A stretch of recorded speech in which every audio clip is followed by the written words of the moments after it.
Ang kwentong ito ay hango sa totoong buhay. Karanasan ito ni Douglas.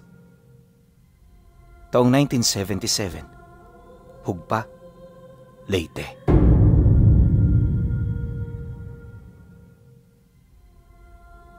Noong mga panahong ito, merong sakahan sa dulong parte ng Hugpa ang pamilya ni Douglas. Pagmamayari ito ng mga magulang ng kanyang ama, kaya noong pumanaw ito, sa kanila na ipamana ang lupa.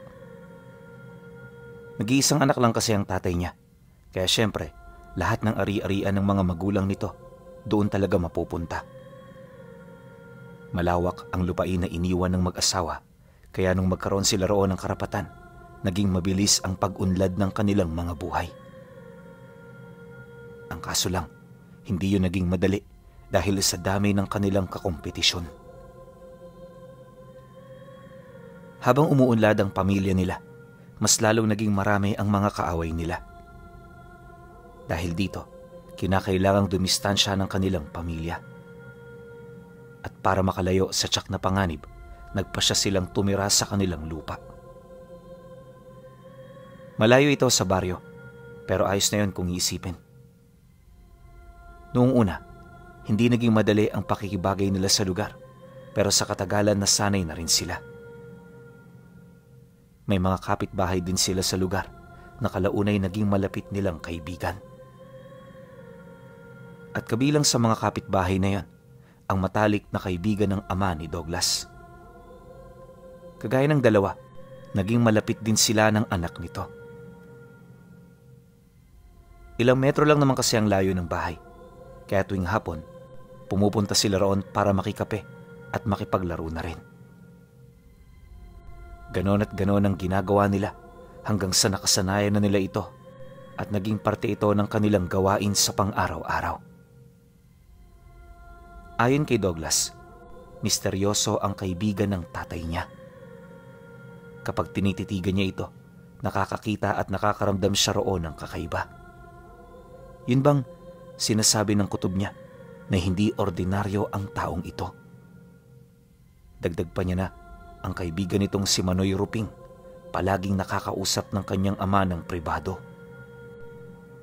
Ni minsan hindi pa nila narinig ang pag-uusap ng dalawa. Wala siyang ideya kung bakit ito nangyayari, pero habang tumatagal, nagkakaroon siya ng mga katanungan sa kanyang sarili. Hindi naglaon. Nang hindi na niya maatim ang mga bagay na yon, dito na siya nagdesisyong kausapin ang kanyang ama. Naniniwala kasi siyang mahalagang mapag-usapan nila ang tungkol dito, gawa ng may kutob siyang may kaugnayan nito sa kanilang pamilya. Isang araw, nang mataong walang pupuntahan ng tatay niya, dito niya yun kinumpronta. Takot na takot noon si Douglas Pinuno dahil yung ama niya, hindi yun mahilig makinig ng mga walang kwentang bagay.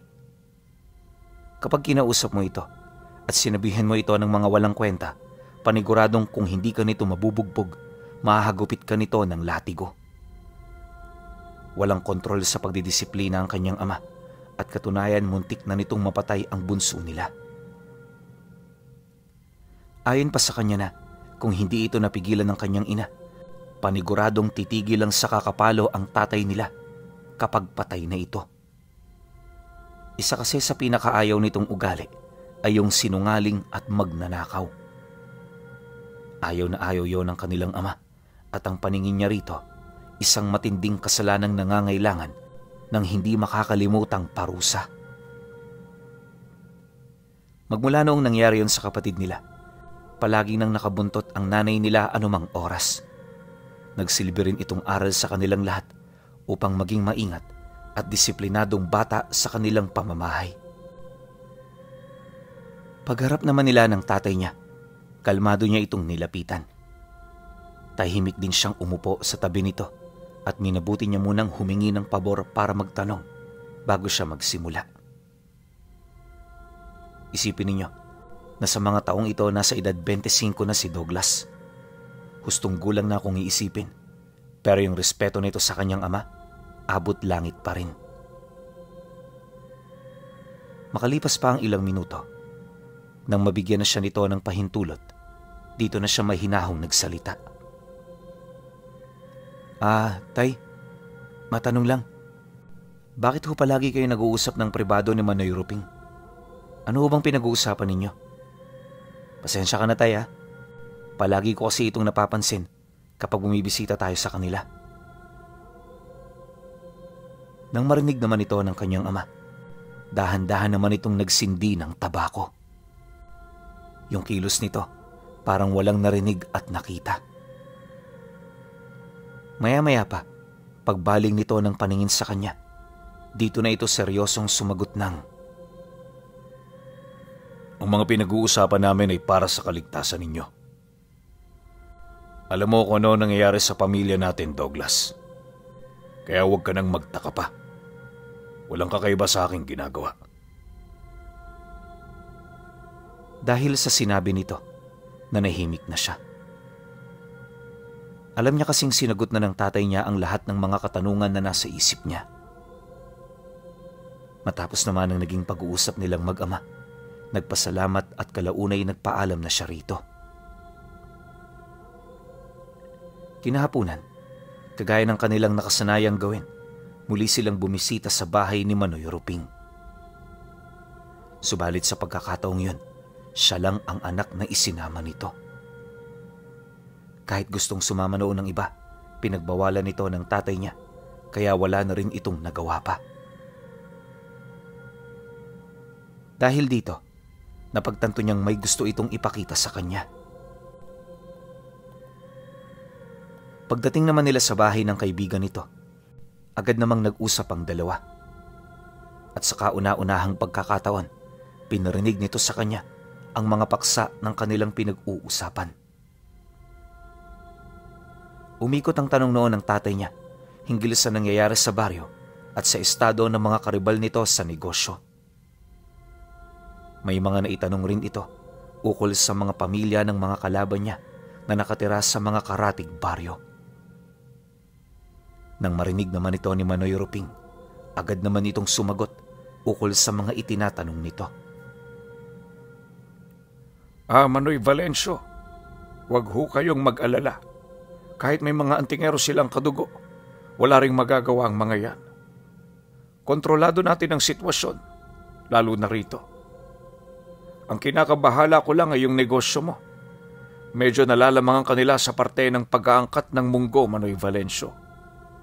Ano ho ang gagawin ninyo para mapantayan ito? Wala akong gagawin, Ruping. Normal na sa negosyo ang malamangan. Ang gusto ko lang, mapanatili ang kapayapaan sa ating pamilya. Yun lang naman. Ayoko na ulit makarinig ng balita ukol sa mga taong nagmamanman dito. Kilala mo ko. Mabilis akong kumilos at magdesisyon kapag nakakaramdam ako ng hindi maganda. Huwag mong pansinin ang negosyo. Ang pagtuunan mo ng pansin ang seguridad dito. Alam mo naman, hindi katiwa-tiwala ang mga yan. Nang marinig naman ito ni Manoy Ruping, bigla itong napatingin kay Douglas. Hindi na siya nakapagsalita pa, pero bakas sa mukha nito ang matinding pagkabahala. Maya-maya pa, imbis na ipagpatuloy nito ang pakikipag-usap, niyaya na lang sila nitong magmeryenda. Hindi naman ito tinanggihan ng kanyang ama, kaya wala na rin siyang nagawa kundi ang sumunod. Sa pagpapatuloy ng kanilang pag-uusap, maraming bagay pa siyang nalaman. Unang beses niyang marinig ang lahat ng yon, kaya maging siya man, hindi talaga makapaniwala. Ayon pa sa kanya na, bilang binatang nasa hustong gulang na, naunawaan niya ang sitwasyon ng kanilang pamilya base sa pinag-usapan ng dalawa. Sa puntong yon, napagtanto niyang hindi pala sila ligtas sa mga kaaway ng tatay niya kahit lumipat pa sila sa malayo. Ito rin ang naging hudyat para kay Douglas upang maging mapagmasid at mag-ingat saan mang lugar sila pumunta. Nabanggit kasi ng tatay niya na kahit hindi sila nakakalayo, may posibilidad pa ring madukot sila ng mga taong may galit dito. Dagdag pa niya na, yon ang dahilan kung bakit pinahintulutan siya nitong makinig sa mga pag-uusap nila. Dumaan pa ang mga araw, Hindi na siya mapakali. Pakiramdam niya maraming taong nagmamasid sa kanila, lalo na kapag nasa labas sila ng bahay. Tuwing gabi naman, hindi niya maiwasang pakinggan ng mga ingay na nangyayari sa labas ng bahay. Noong una, inakala niyang gawa-gawa lang ito ng mga alaga nilang hayop, pero habang tumatagal, siya na mismong nakakapansin na hindi ito nagmumula sa mga baka o aso. Dala ng kuryosidad, nagdesisyon siyang magmasid kinagabihan nun. Hindi na kasi ito kayang ipagsawalang bahala ng kanyang konsensya, kaya naghanap talaga siya ng kasagutan. Matapos ng hapunan ng kanyang pamilya, maaga pa siyang pumasok sa silid niya. Nagpanggap siya noong natutulog hanggang sa matapos na ang pag-ikot ng padre de pamilya. Gabi-gabi kasi itong nagsisiyasat sa mga silid para lamang masigurong walang tumakas sa kanyang anak. Makalipas pa ang ilang oras, habang nasa kalaliman na ng gabi, gumawa siya ng butas sa dingding na nasa kwarto lang niya.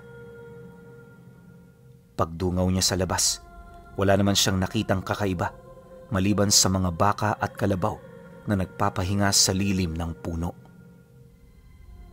Akala niya ganun lang ang mangyayari hanggang kinaumagahan. Pero di pa man sumasapit ang madaling araw, nasipat niya ang tatay niya na lumabas, bitbit ang latigo nitong palaging dinadala kapag naglilibot sa lupain nila. Akala niya titingin-tingin lang ito sa lugar, pero sa hindi malamang dahilan, bigla nitong pinaghahataw ang mga alaga nila. At sa isang iglap, dito niya narinig ang mga tunog na gabi-gabing umiistorbo sa kanya. Matapos niya itong makita, nagtaka talaga siya kasi bakit pinagmamalupitan ng kanyang ama yung mga kalabaw nila. Ilang minuto pa ang lumipas, dito na unti-unting nagbago ang ihip ng hangin nang marinig niyang magsalita ang isa sa mga kalabaw. Paulit-ulit itong humihingi ng tawad sa tatay niya habang dahan-dahang tumatayo at nagpapalit anyo. Maya-maya pa, dito niya nakita ang anyong tao nito. Iyak ng iyak ang nilalang na yon habang nakaluhod na lumalapit sa kanyang ama. Ang kaso lang, bago pa man ito mahawakan ang talampakan ng tatay niya, muli na naman itong nakatanggap ng hagupit ng latigo. Halos umunat ang binti nito dahil sa hapdi nitong naramdaman. Napakamot din sa lupa ang lalaki habang humahagulgol sa pag-iyak. Di nagtagal, nang medyo mapawi na ang sakit na nararamdaman nito, naging mahinahon ito sa pakikipag-usap sa tatay niya. Noong una wala siyang naiintindihan sa mga pinag-uusapan ng dalawa, pero nang masanay na ang kanyang tenga, dito niya na lamang kapamilya pala ito ng mga kalaban nila sa negosyo. Ang hindi niya lang malaman, bakit dinukot ito ng tatay niya at nag-anyong kalabaw ito. Bilang isang binatilyong walang kaalam-alam sa mga ganoong bagay, nagdulot talaga ito ng matinding palaisipan para sa kanyang sarili. Alam niya kasing hindi ito normal, kaya mas lalo niya pang pinag-igihan ang mga bagay na kanyang nasasaksihan. At sa loob ng kalahating oras niyang pagmamasid, dito niya napagtanto na ang lahat pala ng kalabaw nila ay mga taong dinukot ng kanyang ama. Pagbaling naman niya ng tingin ilang metro lang ang layo sa bahay nila, may mga nakita siyang namumulang bagay na animoy nakatingin sa lugar kung saan sila nakatira. Hindi man malinaw para sa kanya ang mga nilalang na yon, malakas ang kanyang kutob na may kaugnayan ito sa mga taong nagbabalat kayo bilang mga kalabaw. Matapos naman niya itong masilayan, agad naman niyang inialis ang kanyang mga mata sa butas ng dingding. Dali-dali siya noong bumalik sa kanyang higaan para magpahinga. Kinaumagahan, nabalitaan niyang dalawa sa mga kalabaw nila ang namatay. Lahat ng mga kapatid niya nagulat, pero yung tatay niya walang imik at kalmado lang sa pagmamasid. Pagkaraan ng ilang minuto, habang nag-uusap-usap ang mga ito, pasimple naman siya nitong tinawag. Douglas, lumapit ka nga muna. Meron lang ako sasabihin sa'yo. Nang marinig naman niya ang sinabi nito, tahimik siyang lumapit. Pagharap nilang dalawa, dinala siya ng tatay niya sa kusina kung saan walang makakarinig sa mga usapan nila. Maya-maya pa, nang masiguro na nitong silang dalawa na lang ang nasa lugar na yon, dito nito inilahad ang tungkol sa nalalaman nito. Nakita kita kagabi at alam kong natatakot ka, anak. Pero sana wag mo na itong sabihin sa mga kapatid mo o sa nanay mo. Pansamantala, sarilihin na muna natin ang mga lihim kong ito. At dahil sangkot ka na, nangangako akong wala na akong ililihim sa'yo. Seryosong wika ng tatay niya. Nang marinig naman niya ang sinabi nito, tumango lang naman siya. Yun lang naman kasi ang magagawa niya dahil sa alam niyang walang lugar ang pagtutol sa desisyon ng tatay niya. Matapos naman ang kanilang pag-uusap, bumalik sila sa sala ng magkasama. Ganon pa rin naman ang nangyari sa buong araw, kaya wala siyang napansing pagdududa mula sa kanyang mga kapatid. Ang iniiwasan niya lang noon, lumapit sa mga kalabaw, lalo pat alam na niya kung ano ang mga ito. Akala niya may iwasan niya ang ganoong bagay, pero pagsapit ng 12:00, inutusan siya ng nanay niya na hilahin ang mga kalabaw patungo sa lilim ng mangga. Nataon din noong may mga ginagawa ang kapatid niya, kaya wala siyang naisip na rason para tutulan ang utos nito. Labag man yun sa kanyang loob, matapang niya itong nilapitan para hilahin. Ang kaso lang, habang papalapit siya sa kinaroroonan ng mga ito, napapansin niyang parang nakatitig sa kanya ang mga kalabaw. Hindi kumukurap ang mga mata nito na animoy ayaw nitong mawala kahit isang saglit sa paningin nila, itong si Douglas. Nakakaalarma man ang ganoong pangyayari, sinubukan niya pa rin magpatay mali siya hanggang makalapit na siya. Nga pala, 5 na lang noon ang natira nilang kalabaw, kaya hindi na siya nahihirapan na hilahin ito ng sabay-sabay. Maamo naman kasi ang mga ito, at kapag nahawakan ng kanilang mga tali, agad itong sumusunod. Ngunit paghawak ni Douglas sa mga tali nito, bigla na lamang nagpumiglas ang iilan sa mga kalabaw. Siyempre para hindi yun makatakas, pinuwersa niya itong sumunod sa kanya. Subalit hindi pa rin ito sumunod. At habang tumatagal ang kanyang paghila, mas lalo lang tumataliwas sa kanyang nais ang mga ito. Maya-maya pa, nang medyo nauubusan na siya ng lakas, dito niya na narinig ang pag-ungol ng mga kalabaw, kasabay ng mga tinig nitong parang nagsasalita sa kanya. Nakakatakot ang tunog na nililikha ng mga nilalang, marahil dulot ito ng sapilitan sa kanilang pagbabalat kayo. Hayaan mo na kami rito sa initan. Pag-iusap.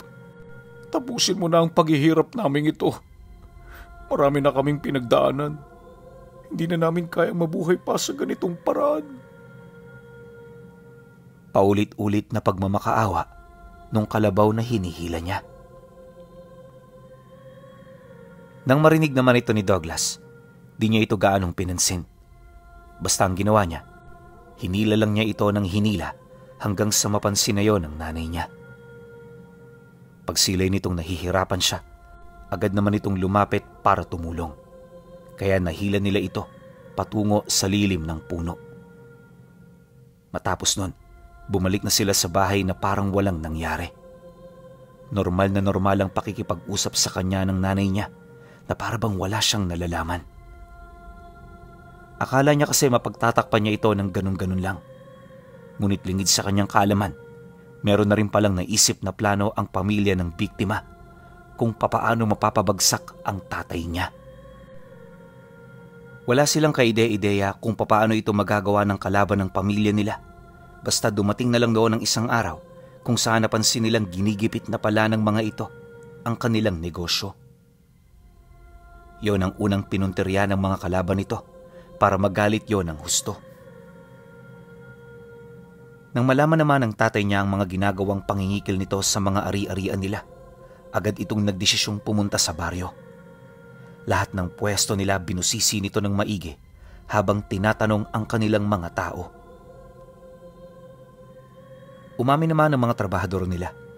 Ang problema lang na limas na ng mga pangontra nila ang lahat ng kinita nila sa loob ng 1 linggo. Dagdag pa ng mga ito na hindi na nila yun mababawi dahil yung mga taong nangikil sa kanilang mga negosyo, pawang mga dayo.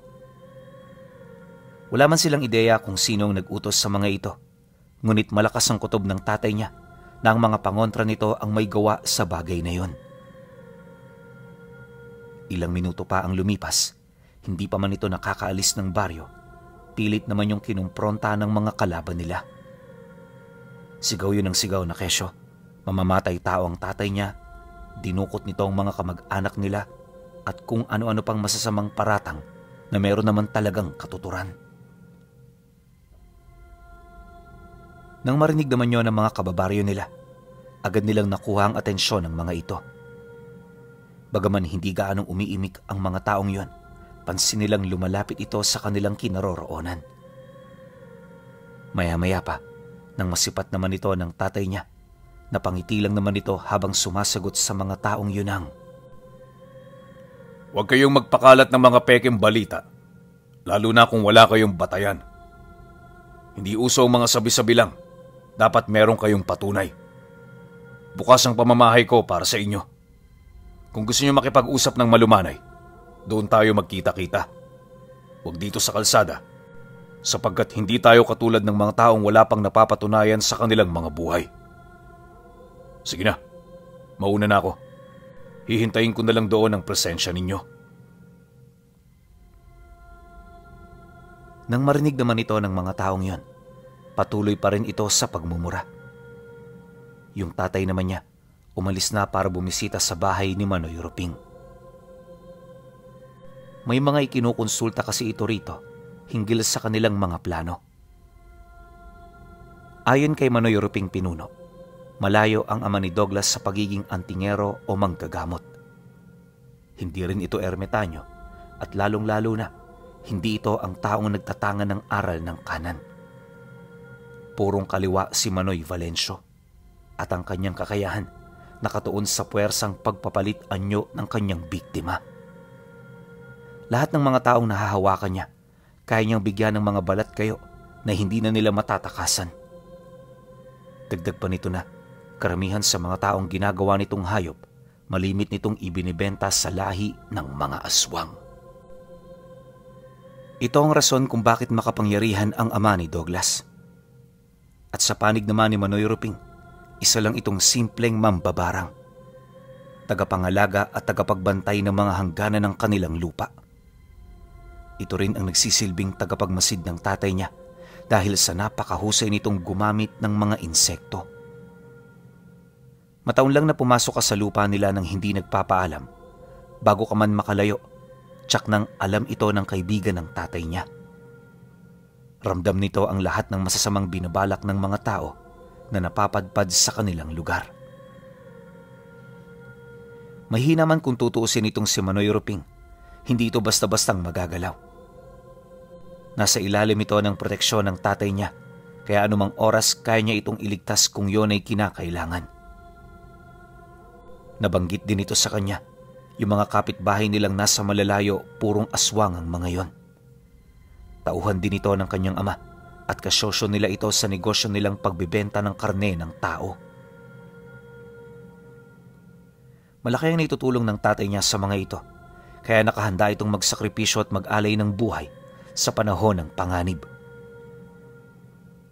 Nang malaman naman niya ang tungkol sa bagay na yon, kinabahan siya. Alam niya kasing hindi biro ang mga nalaman niya, kaya di niya maipagkakailang natakot siya para sa mga taong maaaring madamay sa sigalot na yon. Dumaan pa ang mga araw, tila bang nagpapakiramdaman ang magkabilang pangkat. Napansin din niya noong hindi na bumababa ng baryo ang tatay niya, indikasyon na meron itong binabalak na masama. Di nagtagal, pagsapit naman ng gabi ng Sabado, may nakita siyang grupo ng mga taong naglalakad papalapit sa lugar nila. May mga daladalang sulo ang mga ito at sa estado nito parang sa kanila yun tutungo. Pagsilay naman niya rito, agad niya itong ipinagbigay alam sa kanyang ama. Nang marinig naman ito ang sinabi niya, sa halip na mataranta at matakot, tumawa lang ito habang sumasagot sa kanya ng, Nakakalimutan mo na ba, anak? Papasok sila sa teritoryo natin at dito ako ang nasusunod. Pabor ang sitwasyong ito, kaya kahit gaano pa sila karami, hindi yan mahalaga. Maupo ka lang dyan at manood. Pagkasambit naman ito ng mga kataga, sumipol ito ng 3 beses. Mahina lang ang sipol na pinakawalan nito pero alam niyang meron itong tinawag. Ilang minuto pa ang lumipas, dito na ito nagdesisyong lumabas. Pagsilay naman niya sa pinto, nasipat niya itong si Manoy Ruping na kanina pa palang naghihintay sa labas ng bahay nila. Kalaunan, pagpasok naman sa bakuran ng grupo, sinalubong ito ng 2. Dinala nila yon sa lilim ng mangga kung saan naroon ang iilan sa mga upuan. Nang magkaharap na sila, dito niya nakita ang mga tauhan ng mga kalaban nilang negosyante. Tahimik itong naghihintay sa likod ng kanilang amo, bitbit ang kanilang mga sulo at armas. Nasa humigit 20 rin ang bilang ng mga ito. Hindi pa kasabay yung 4 na negosyanteng kausap ng tatay niya. Base rin sa itsura ng mga taong yon, alam niyang hindi ito nakatira sa baryo nila. Marahil ay nagmula pa ito sa iba't ibang mga lugar bilang parte ng plano ng kanilang mga kalaban. May punto naman kasi yun kung tutusin, lalo na kung ang pakay nito ay pumatay. Sa loob ng ilang minutong pag-uusap ng mga ito, purong paninindak lang ang nangyari. Hindi na rin naging maganda ang takbo ng pag-uusap hanggang sa umabot na ito sa taasan ng boses. May mga tumayo na rin noong kausap ng tatay niya, indikasyon na hindi ito sumasang-ayon sa mga napag-usapan nila. Maya-maya pa, nang pansamantalang tumahimik ang bawat panig, dito niya narinig ang kanyang ama na seryosong nagsasalita sa harap ng mga katunggali niya. Ayokong sinisindak ako sa lugar ko. Kahit magdala kayo rito ng ilang libong tao, hinding-hindi niyo ako matatakot. Akala niyo ba kami ang napapalibutan ninyo? Bakit di kayo tumingin sa paligid? Masyadong malalakas ang loob niyo kung magsalita. Akala ninyo hawak niyo ang sitwasyon. Nang marinig naman ito ng 4, bigla naman itong tumingin sa labas ng pamamahay nila. Noong una wala itong nakita. Pero nang magsimula ng bumuka ang mga mapupulang mata ng mga aswang na nagmamasid, dito na ito na alarma. Ora mismo agad nitong inutusan ng kanilang mga tao na maghanda. Pagpalibot nito sa bakuran ng bahay, agad naman itong humugot ng kanilang mga sandata dahilan para maalarma ang mga nilalang na tinawag ng ama niya. Nang mapansin naman ito ni Manoy Ruping, dito na ito umalma. Nako. Masama ang binabalak ninyo. Kapag nasaktan ng mga yan, hindi na namin hawak ang mga mangyayari sa inyo. Kayo rin, kung talagang gusto nyo makipagpatayan, nasa sa inyo yan. Pagkarinig naman ng mga negosyante sa sinabi nito, hindi ito nakinig. At sa halip di na makipag-usap, pinataob nito ang mesa sabay hugot ng mga armas nila.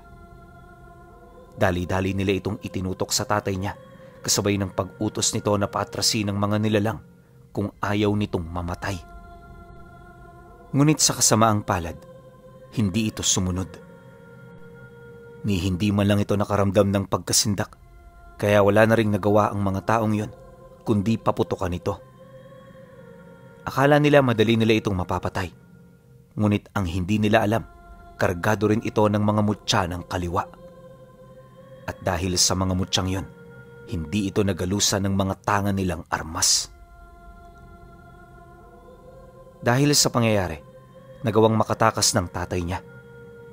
Si Manoy Ruping naman, napatalon sa upuan habang nagmamadaling tumatakbo patungo sa bahay nila.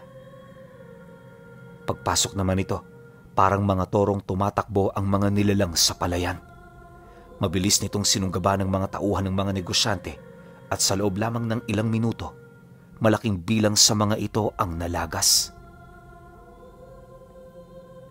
Habang pilit silang nagpupumiglas, mas lalo lang dumarami ang bilang ng mga namamatay sa kanila, hanggang sa ang mga negosyante na lang ang natira. Imbis na patayin ito ng mga nilalang, tinalian nila ang mga ito sabay dala sa bahay nila Douglas. Iniwan nila yun doon nang nakagapos ang mga kamay at paa na animoy meron itong ipinapahiwatig. Nang masipat naman yon ng tatay niya, dali-dali naman itong lumabas kasama ang kaibigan niya. Pagdating nito sa labas, umihip ito ng 3 beses ng usal sa kanyang kamay bago hinawakan ng 4. Saksing buhay si Douglas kung papaano sapilitang maging kalabaw ang mga taong yon. Pagsilay naman ng kanyang ama na hayop na ang mga ito, itinali niya ito kasama ang iba pa. 2 linggo lang din ang itinagal ng mga negosyante bago ito tuluyang ipakatay ng tatay niya. Matapos nun, lahat ng banta sa kanila nawala na lang bigla. Pakiramdam nga niya, para siyang nabunutan ng tinik buhat sa pagkawala ng kanilang mga problema. Subalit sa kabila nito, hindi pa rin siya napapanatag. Alam niya kasi na nasa paligid lang nila ang mga nilalang na kumakain ng tao. Dahil dito naging bihilante siya sa lahat ng oras at pagkakataon. Bagaman may mga tsansang nakakausap niya ang mga nilalang na yon, hindi niya ito pinapakitaan ng kahit na anong motibo para magkaroon sila ng kaugnayan. Alam niya kasing mapanganib ang mga ito, kaya hanggat maaari pinapanatili niya ang kanilang distansya. Awa naman ng Diyos, ganun nga ang nangyari hanggang sa magkaasawa at bumukod na siya. Sa kagustuhan din ni Douglas na makatakas sa ganoong pakiramdam, inilayo niya roon ang kanyang pamilya hanggang sa tuluyan ng maputol ang ugnayan nila ng tatay niya. Magpahanggang sa ngayon, wala siyang kaide-ideya kung buhay pa ba ang kanyang ama na si Manoy Valencio, ang kinakatakutang negosyante sa Hugpa, Leyte.